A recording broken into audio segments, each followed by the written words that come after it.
Hello and welcome to another IG Live interview. I'm so pleased to be talking to Emeline Lee.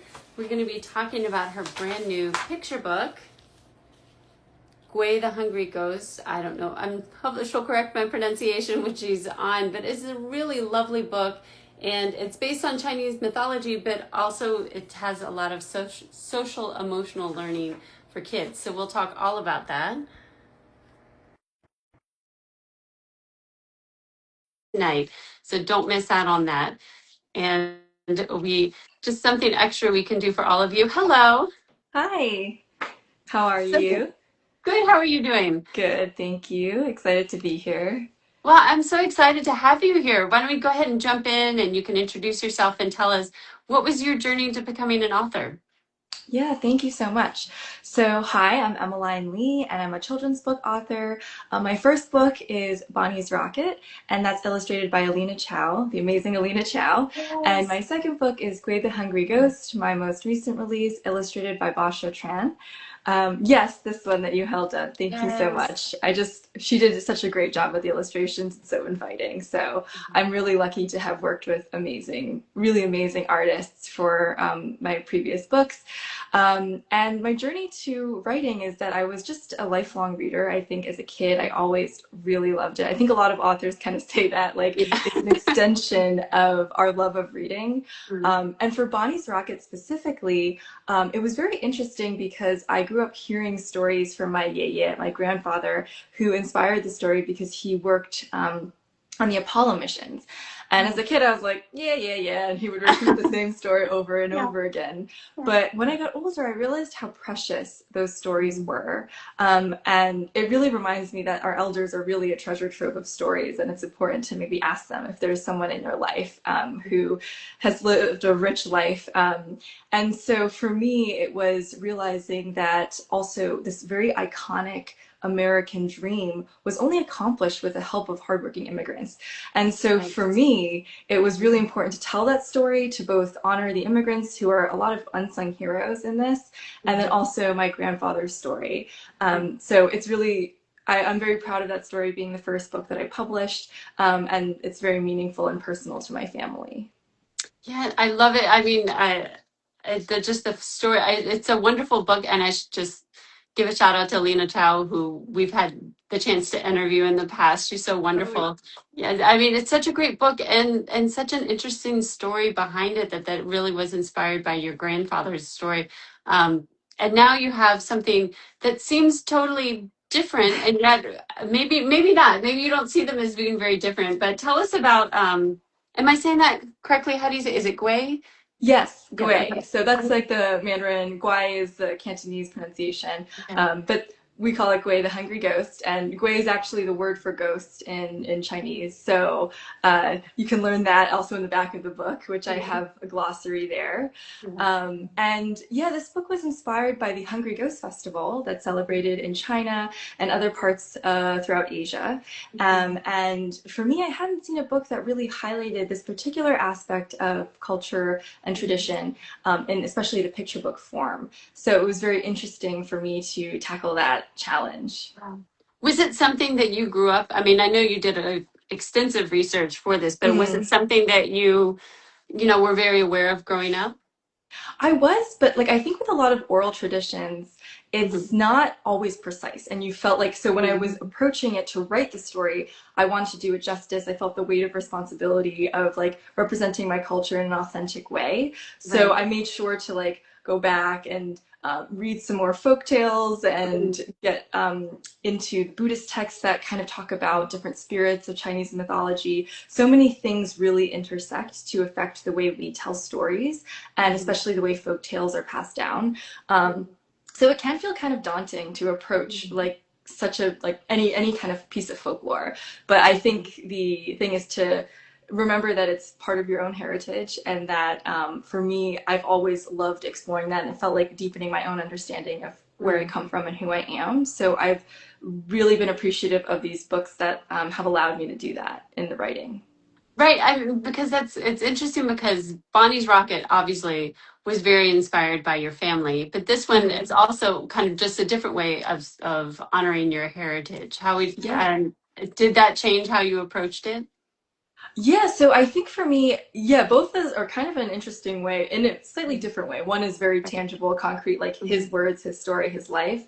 But I think the Hungry Ghost Festival is an interesting time where you're reflecting on all the people who come before you. And I think a lot of Mhm. different cultures throughout the world celebrate elders and ancestors in various ways and beautiful ways. And Mhm. so this is one of them when like Ghost Month happens. It's usually falls around our late summertime, and that's when like the veil between the living and the dead is set to thin, and Mhm. yeah, ghosts can come in, Mhm. and so this is the time when hungry ghosts can come, and it might be a little like scary. So I Mhm. definitely wanted to interpret it in a way that was like good for children, and I feel like Basia did a phenomenal job in Yes. representing them as well. Well, talk a little bit more about that because what's interesting is that it's inspired by folklore and mythology, but it's not a folktale. I mean, you've kind of adapted it for a story for kids. So, how did you go about doing that and deciding? And also, I think I can't remember if this was in the back matter, or if I read this in an interview that you said that because it's based on folklore, they're all different kinds of versions. Like you said, it's not always precise. You know, some people might believe it in a slightly different way, or they're described in different ways. So how did you go about deciding how you were going to use that for a picture book? That's a great question. So I think a lot of thought and intention went behind how we were depicting them. And Mm, a lot of, like I said, research went in because as I was doing that research, I found out like, oh, sometimes they're invisible, which is hard mm. to draw a picture of.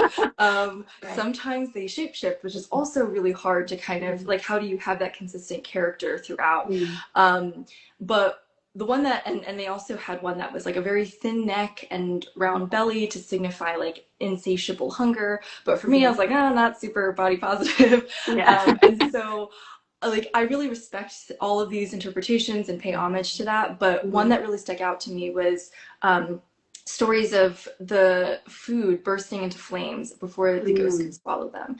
And mm. flames really represented to me this idea of like insatiable hunger. Like they're always Right. eating and burning, and Mhm, never quite like that's what they need to live and survive, and they never quite are fulfilled. So when we talked to the art director and my editor, Jasmine and Zinni, super talented superstars, mhm, we kind of talked about portraying them as fire and flame. So you can kind of mm, see that like in the characters of Gwei and Mei Mei. mhm, Yes, exactly. And I was just blown away by how Basha took that and mhm. ran with it and created also all the other ghosts. And so you can spot those throughout the story, which is really fun. Yeah, I mean, that's one thing I love about really good picture books is that they seem simple, but then there's so much actually going on in the story. And one thing that struck me, and I've seen several reviewers remark on it, is also that it's, I mean, it's about it's a good story, but it's also about food and just Mhm. this celebration of all of these flavors and things that you, hold on, see if I get a good one. And then a night market and the different kinds of foods you might try. So I was wondering, was there one in particular that you loved or a favorite memory of going to a night market like is portrayed in the book? Yeah, so Basha did a great job. Like I didn't even have to tell her which foods. Like we are just like delicious food, and then she drew so many Um, things. And I mhm, remember seeing the first sketches and being blown away. mhm, And so I did kind of send her a few like photos of some night markets throughout mhm, Asia that I was inspired by. mhm, But I was born in the States, and I didn't actually have my first night market experience till I was a little bit older and went to Taiwan. And mhm, they have amazing night markets, and it was just so wonderful to go out and eat food mhm, and be with the community and shop. And I felt like it really reclaimed the night for me because it felt so mhm, safe and so mhm. wonderful. So I think for me, that magic stayed with me. Like, oh, night Mhm. markets are so magical. And so I definitely was so enthusiastic about including that in a book. And Mhm. especially about ghosts because it's like kind of haunting, the night, but Yes. then making it like fun and accessible and sharing that part of the culture also with readers. Yeah, like you said, that's a kind of a fun, a great way to interpret it for kids. That it does, it's a little bit scary, but mostly still feels fun and safe at the Yeah, same yeah. time. Yeah, and it's also a book about connection and empathy and sharing. And so, what do you hope kids take away from reading this book? That's a great question. Thank you. Mm, So I think for me, I would love kids to come away with really understanding and having kind of lived through it with Gwei that mhm. giving can be just as fulfilling, if not more, than taking. And Yeah. so a lot of times it's really hard for us. Like, I feel like Mm, for me, I'm like, human nature is very selfish. We want things for ourselves. right. Sometimes we don't even realize what we want is not what we actually need. Mm, But when you come across somebody who may need something that you have more than you, to think about possibly giving it, and having that kind of reciprocity, and that lesson of like you actually do get something back, and like we can all help each other. And so it would be great if a kid, after reading the story, kind of can identify moments in their own life where they see someone else who might need something that they have, and they can help share, and we can all be in that community together. And I love this play on the idea of hunger or feeling empty inside and assuming it's about hunger, but it's actually about like needing connection and friendship. So how did you come up with that idea? I mean, so you had this idea to do, something based on the Ghost Festival, but how did you go from there to having this idea about empathy and friendship, to turn the story into something about that? Because that's such a clever way to tell it. Oh, that's such a great question. And how do I come up with anything? Yeah. I ask myself, I'm like, how can I replicate this? I have Right. to say, sometimes it comes organically when you're Mm, writing. I think mhm, for me, I was writing and thinking a lot about hunger and realizing it's mm, not always physical, right? We have physical needs, but especially thinking it in like a soul level, we mhm. have hunger for attention, for validation, for love. And I wanted to write a character who was as whole as we are, right? Like who Mm, has all of these multi-layered needs. And so for me, maybe loneliness came to the fore because it was like post COVID, we were very right. isolated. And I was like, oh, I really think like human connection is so valuable, and we're really craving this right now in this time. So Yeah. for me, that's why loneliness became kind of that other aspect of hunger that Gwei was Mm, struggling with. right. Yeah. No, that makes sense. And I'm also interested in the just that the how the process of creating the book came about because the last book, Bonnie's Rocket, was a STEM book. And switching to writing something like a fantasy book, was it a really different process for you? Or because I also read that you really like science fiction, which kind of seems like it kind of blends those different interests. So maybe it didn't feel like a very different kind of book to write, or was it a really different process in the first one? Yeah, it was different, but I Mhm. think, a lot of times, especially in writing modern, like here for us now, we are told as Mhm. an author, like, oh, create an author brand, and people come to you for the same thing Right. over and over again, and that's like good Mhm. practice. But I Yeah. think it puts a lot of creators in a box, and Mhm. I do love those creators where I know I can go to them for the specific thing, and they do it so well. But for Mhm. me, I had so many interests, and I was like, Yeah. it was less almost like switching gears than like allowing myself the freedom to explore Mm. another interest and to Mhm. trust that, what we write and what we're passionate about and what we're Mhm. curious about, the authenticity will translate to readers, and they will kind of follow where you go in that. So I think for me, it was just more allowing myself the freedom to explore Right. different aspects and different things that Mhm. interest me. But yeah, I think it was a little bit of a different process because the research looked a little bit different, but there was still a Right. lot of the same elements of like, Mhm. citing sources for me going, down the research rabbit holes. Mhm. So I think like I still could take what I learned from the first book, a lot of lessons I Mhm. learned from writing that, and apply that here. But just, yeah, like I said, allowing myself the freedom to explore. I love that. I love that idea about the authenticity coming through because I think that is what readers really respond to, right? Yeah, I And hope so. and you talked about doing all this research, so was it hard to decide what to put into the back matter, which I have to say is really wonderful. That's always one of my favorite parts of the book. That you have it's really wonderful back here, and I love these images. Oh, thank But was you. it hard? I thought I read that you said it was hard to kind of decide what what to keep in because obviously you researched a lot more than you put in the book. So how did you decide what to include? Yes, great question. It was kind of hard because there's some ghosts that are left on the cutting room floor. Yeah. there's so many, and like, there's so many spirits of Chinese mythology. So I Mhm. was like, oh, how much space do we have? And Mhm. unfortunately, not everyone could make it because there's all these very strange and interesting ghosts. Mhm. But I love the back matter for that because it allows me to kind of expand on that. And so you can kind of look through the ghost guide, and Basha did a great job also of sprinkling those throughout the book. Mhm. So upon rereading, you can kind of scavenger hunt and see if you can find them hiding behind the bush or Right. something. So I really love back matter also because it enables me to write a little bit of the history behind the Hungry Ghost Festival to contextualize the story a little bit more for readers who may be coming to it unfamiliar with like this Right. holiday, this festival, this tradition. So I always love back matter of other books too. I'm just like always like Yes. flipping through, and I really love when I can like sit with the back matter and enjoy and like deepen my understanding of the story. So I was appreciative we had the space that we could do that, and for Basha to also do the beautiful illustrations to accompany the ghost Yes. descriptions. Yeah, I love that because I think, especially for kids, like if they just see a bunch of text, they may not be drawn to it, but having her illustrations really kind of brought it to life. But um, I'm also wondering about what kind of response have you gotten from readers? Like you said, some may have never heard of the Ghost Festival before. Others probably like you have grown up hearing these stories. So what kind of reaction have you gotten? Yeah, I've gotten everything from like I never knew this existed, like I don't Uh-huh. know like what a hungry ghost is, to Right. like, oh my gosh, a picture book finally on this topic. Mm. So I think like that's been really warming my heart because I love both sides of that. Where, Right. for the other side, I'm like, I hope I did it justice to like the stories that Mm. you grew up hearing. And then for those completely new, I'm like so excited to share with them this aspect of culture, and this can be an introduction and a starting point for them. And so I think, yeah, I've gotten both ends of the spectrum there. Right. Right. That must be really exciting and great to work with I'm not going to say their name correctly. Is it Coquilla Books? Kokila, yeah.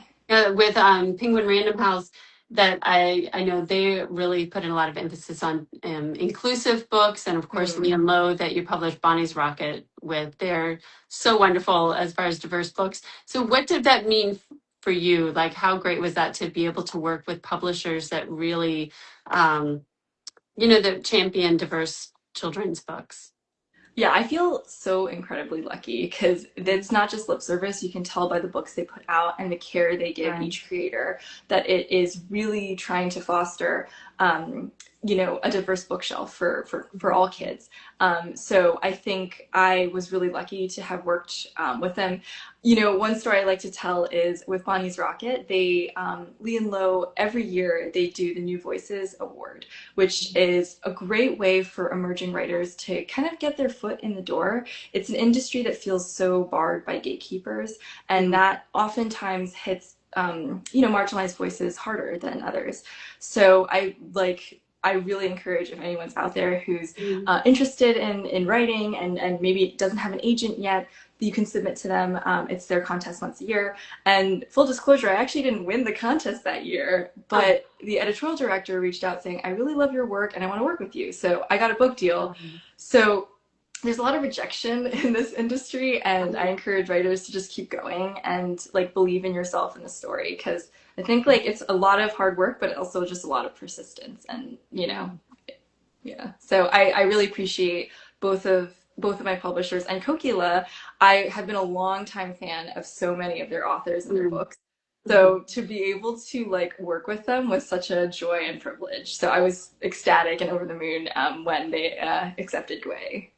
That's amazing. Well, congratulations on all of your success. So, what's next for you? Like you said, so I'm really curious because now you've said you've allowed yourself the freedom to explore different things. So, what can we look for from you next? Thank you. So I actually have two forthcoming books. They are unannounced yet, but Okay. special here, I can talk very broadly about Yes. them. Okay. I have one nonfiction picture book, and it's also STEM related. So I'm very excited for that. That's also kind of new for me because Bonnie was historical fiction, even though it was STEM. And then one that's more lyrical and poetic. So that's also kind of a departure from what I've done before, but really fun. And I'm, exploring that side of things. So I'm really enjoying that. I love it. I love, yeah, that you're exploring all these different areas. So, was it? Well, you already are so strong on the research side. So, was it a pretty easy fit, for example, to do the nonfiction? Yeah, you know, nonfiction takes a whole lot of like rigor, Mhm, academic rigor, because you mhm, really, I mean, historical fiction too, but I think there's like a higher bar when it comes to nonfiction. You really want to get it right. There's a like, rigorous fact checking. mhm. There is also a lot more attention to detail when it comes to even the illustration side of things, because you want to make sure that that's depicted well. Mhm, So all of that is really a joint effort to make sure everyone's doing their research well, you're catching things. mhm, And so I think that that is a like additional added layer of like mhm. extra research there. Yes. So I definitely kudos to all the nonfiction writers out there because I have Mm, a huge now going through it myself. I have a huge right, admiration for people who do it so well. right. Yeah, And was that fun for you? Because don't you have a science background, right? Didn't you study I did study. environmental sustainability or Yes, yes, yeah. yeah. Mhm, So I did work in renewables for a little bit, mhm. and climate change is real. Please Yeah. save the trees and all that. Mhm, So I think for me, like I've always been interested in STEM in that way, and I've always been interested in writing. So I mhm. love the way that these nonfiction. I love science books and STEM books, and the way Right. that nonfiction books can really marry the two of those things. Well, thank you. I can't wait to see your new books come out because I've enjoyed these two so much. Oh, So, yes, thank you so much thank for taking the you. time to talk with us today. Thank you, Lena, for these wonderful questions and Read Your World. Thank you for all the work you do to support literacy and making sure that kids get really good books in their hands. So thank you so much. Well, well, thank you. And like I mentioned to you before, I feel like I have the best job in the world getting to chat with such creative people about how they do what they do. So thank you for that. And thanks to all of you for watching. We appreciate you. And we will see you back here next week. Thanks, Emeline. Thank you. Bye. Have a good day, everyone. Bye.